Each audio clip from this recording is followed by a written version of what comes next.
केते जे आम सेफ्टी तो एबे गाड़ी रोड डेस्टिनेशन थाए तो किए बुलिया जाऊँ किए घर जाऊँ किए देखीदेली कि गोटे एमती गोटे एक्सीडेंट होता से एक्सीडेंट छुआटार गोटे छुटिया छुआटा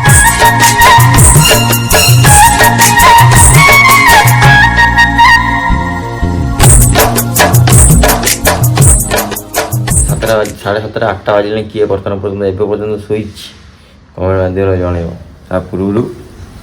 पूर्व प्रथम क्लाइमेटा देखी दिखाँ परिवेशटा देखी दिखाँ खरा ही आसला ठीक अच्छे एमती लोक सब उठी गले कि गध मुझे कि मोर कम ना खाली शोची 6टा निद भांगला उठिली ठीक अच्छे उठिक देखला बाहर पूरा अंधार अंधार अच्छी पुणी शोई गोटे एड़ी निद भांगला पुणी 6:30 6:40-50 ये ऊपर भाज फोन कले मोटर चलवाई मोटर स्विच ये फोन कले उठिली ना शोई शोई पड़ता रोषेबास कर तो ठीक अच्छे लेट आज ब्लॉग यूट्यूब स्टार्ट करिया जय जगन्नाथ जय श्रीराम जय बाबा गोरखनाथ जय माँ सारा आज ब्लॉग पुणी थे यूट्यूब एवं स्टार्ट करवा सकाल आसी 7टा बाजिगला मऊसा उपर उठिक खरार बुलून देख ठीक अच्छे मर्णिंग वाक कर छात पर मऊसा एमती किसी सीन तो उठिक आरम्भ कर देगी मोर कौन रोसई सहित रोसे पानी ठीक अच्छे ये सकाल सकाल रोसे कर कष्टदायक न कष्ट ना भी सकाल उठी कष्ट कर सकाल उठी रोसे कर कष्ट हो जमीक डाली भात खाई मनीष डाली बापा कहते बापा ठीक केते दिन तू डाली भात खाइबू आलू चोखा खाइबू मुझे देखी बापा देख हम खाऊँ कही डाली मोर अलमोस्ट हो गला अलमोस्ट कौन अलरेडी हो गला भातटा टे देखीदार अच्छी न हो भात भी हो गला डन बाकी रहा आ कौन पानी पानी गरम हवा परिस्थिति हो गला धुआं टे बाहर जना पुणी कैमेरा लाइट कम अच्छी मैंने कौन गरम हो गला भातटा गाड़ी डालटा को फुटे मैंने कौन छुंक मारदेवी रसुण छुंक मारदे तो भावुँ मारदे डालटा बंद कर मारदे फटाफट ब्रश कर गाधे पड़ी चुगना इंडियन हॉर्लिक्स खाईदे फेरार ड्यूटी ठीक अच्छे डेरी कर लाभ ना आज शुक्रवार सन्ध्या बेलू भी कम अच्छे जा गोटे जगह फेरला 7-8टा हो राति देखिए पुणी बार भी अच्छी मनीष रविवार खाईपारे सोमवार गला मंगलवार गला बुधवार भी खाईपारे बुधवार शुक्रवार तो देखिए कौन जमीक देखिले सका पूरा रोषेबास कर रेडी पड़े कंपानी की और जमी कहली 2-4 दिन है मैंने रविवार तो छाड़ रविवार एमती केते दिन आमिष आमिष भी खाई जाइनी तो ये सब कथा तो डिस्कसन पलैली बर्तमान कंपानी फेरिकी बर्तमान फ्रेश हो रूम में बर्तमान अच्छी तो आज आप गोटे कथा शेयर करने चाहूँगी तो होगा कि बर्तमान मुझे गोटे कथा आप शेयर करना चाहूँगी जे शीत दिन ट्रिप करा केते जे आम सुविधा बा केते जे आम सेफ्टी तो एबे जो सिचुएसन शीतल एबे जो एत शीत पड़ी 16 डिग्री 17 डिग्री हो कि 15 डिग्री हो 14 डिग्री हो तेमी जो शीत पड़ी शीत भितर बहुत सारा लोक केवल मु नुहे मैंने आपण भर भी जाऊँ बुलापी फैमिली नहीं जाऊँ सांग जाऊँ बहुत लोग जाऊँ एमती नहीं जाऊना बहुत मैक्सिमम टू मैक्सिमम लोग जाऊँ तो केते सेफ से बुलिया इच्छा अच्छे मुझे कहूनी कि बुलिया जानी कि गोटे साधारण कथा मो मुंड को आईला माइंड की आसला सेयार कर तो ये कली जे घटना ये उठाऊँ आज ब्लॉग गोटे इंस्टा गोटे रिल्स देखुली से रिल्स से किसी देखा पाइली से टपिक कथा हो ठीक अच्छे तो विशेष देखिली कौन जे माने रोड पर बहुत सारा गाड़ी चलती असंख्य गाड़ी चलती कौथे फैमिली अच्छा कौथे खाली गाड़ी अच्छी किए कौ जगह जाऊँगी कहार डेस्टिनेशन कौट किए भी जानी ना जे जाऊे से मैंने जानी आम देखला लोग कमी जानू तो एमती प्रत्येक गाड़ी रोड डेस्टिनेशन थाए तो किए बुलिया जाऊँ किए घर जाऊँ किए घर रिटर्न कर किए रिलेटिव घर जाऊँगी एम सब चल थाए तो ता भितर ये जो शीत दिन एते कुहुड़ी हो जाऊँगी ସାଂଘାତିକ ମାତ୍ରାରେ କୁହୁଡ଼ି, ଯୋଉଟା କି ମାନେ ଏନ୍ଏଚ୍ ଫେନ୍ଏଚ୍ ଉପରେ ଭିଜିବିଲିଟି ପୁରା ଜିରୋ ହେଇଯାଉଛି, ଯାହା ପାଇଁ ମାନେ ଆକ୍ସିଡେଣ୍ଟ, ଭୟଙ୍କର ଆକ୍ସିଡେଣ୍ଟ, ଯାହାକୁ ସିରିଜ ଆକ୍ସିଡେଣ୍ଟ କହୁଛନ୍ତି। ସିରିଜ ଆକ୍ସିଡେଣ୍ଟ ଜାଣିଥିବ, ମାନେ ଜଣେ କୋଉଠିରେ ଦେଖିପାରିଲେ, ଜଣେ ନେଇ ଗୋଟେ ଗାଡି ହିଁ ବାଡେଇ ଦେଲା, ତା ପଛରେ ଆଉ ଗୋଟେ ଯିଏ ଗାଡି ଯାଉଥିବ ସିଏ ବି ଦେଖିପାରିଲେ, ସିଏ ଯାଇକି ତା ସାଙ୍ଗେ ବାଡେଇ ଦବ, ଏମିତି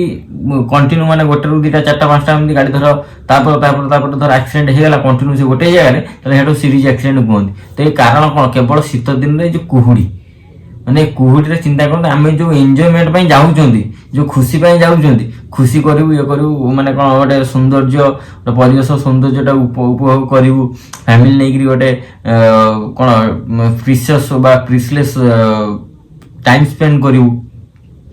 ତ ସେଇ ଜିନିଷଟା ପାଇଁ ଆମେ ଯାଉଛନ୍ତି, କିନ୍ତୁ କେତେ ଅନସେଫ୍ ହିସାବରେ ଯାଉଛନ୍ତି। ଆମକୁ ସିନା ମଜା ଲାଗୁଛି ଯିବାକୁ ପଳାଉଛନ୍ତି, କିନ୍ତୁ ମାନେ ପ୍ରଭୁଙ୍କ ଆଶୀର୍ବାଦରୁ ଆମର ସେମିତି କିଛି ହେଇନି।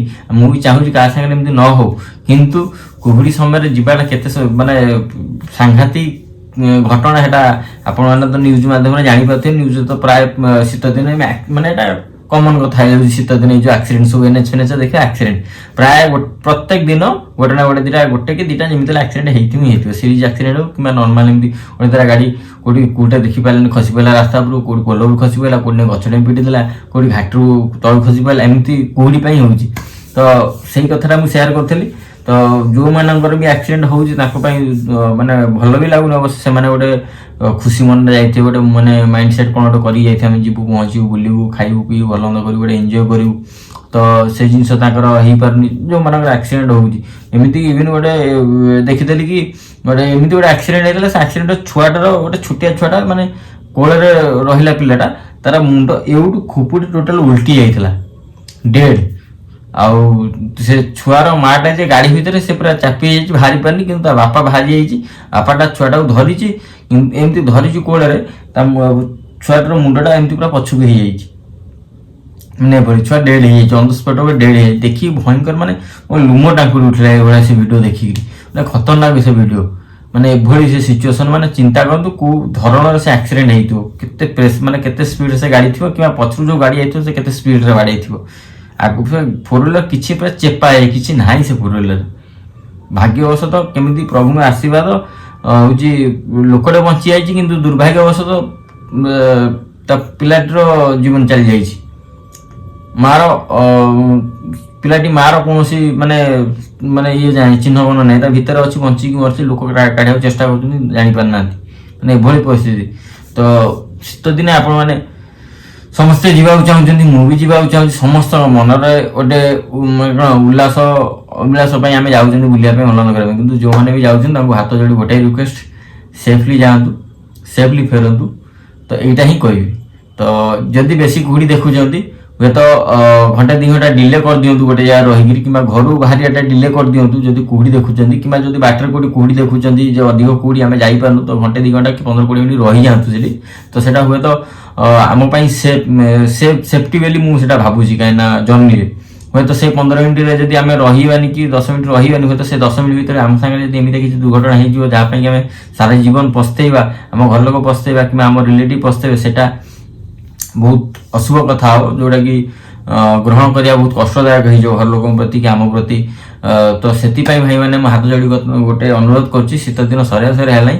ଅବଶ୍ୟ ଆରମ୍ଭରୁ କହିବା କଥା, ମୁଁ ଲାଷ୍ଟରେ କହୁଛି, ଯେହେତୁ ମୁଁ ସେ ଜିନିଷଟା କ୍ରସ୍ କରି ଆସିଛି, କିନ୍ତୁ ମୁଁ ଏ ଜିନିଷଟା ମାଇଣ୍ଡକି ନେଇନଥିଲି, ତ ଏବେ ମୋ ମାଇଣ୍ଡକୁ ଆସିଲା। ସେଇଥିପାଇଁ ମୁଁ ଆପଣମାନଙ୍କୁ ମୋ ୟୁଟ୍ୟୁବ୍ର ସମସ୍ତ ପରିବାର ସଦସ୍ୟମାନଙ୍କୁ ଜଣାଇବାକୁ ଚାହୁଁଛି, ଯୋଉମାନେ ବି ଏଇଭଳିଆ ଟୁର୍ ପ୍ଲାନ୍ କରିଛନ୍ତି ବୁଲିବାକୁ ଯିବା ପାଇଁ, ଫ୍ୟାମିଲି ନେଇକି, ସାଙ୍ଗମାନଙ୍କ ସାଙ୍ଗରେ, କି ନିଜେ ଏକୁଟିଆ ସୋଲୋ ଟ୍ରାଭେଲ କରିବାକୁ ଚାହୁଁଛନ୍ତି, ତ ସେମାନେ ସେଫ୍ଟିଟାକୁ ରଖନ୍ତୁ। ସେଫ୍ଟି ବୋଲି ଗୋଟାଏ ଜିନିଷ, ସେଫ୍ଟି ରଖନ୍ତୁ। ଯଦି ଆମେ ଯାଉଛୁ ବୁଲିବା ପାଇଁ, ତାହେଲେ କୁହୁଡ଼ି ଦେଖିଲେ ଟିକେ ଷ୍ଟେ କରିଯାଆନ୍ତୁ ଘଣ୍ଟେ 2 ଘଣ୍ଟା। ଏଇଟା ହିଁ ଆମ ପାଇଁ ସେଫ୍ଟି, ମୁଖ୍ୟ ସେଫ୍ଟି ସେଇଟା ହିଁ।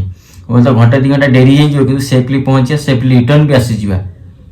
କିନ୍ତୁ କୁହୁଡ଼ିରେ ଯଦି ବାଇଚାନ୍ସ କେସ୍ ଆକ୍ସିଡେଣ୍ଟ ହେଇଯାଉଛି, ତ ଥରେ ଚିନ୍ତା କରି ଦେଖନ୍ତୁ କ'ଣ ହେଇପାରେ।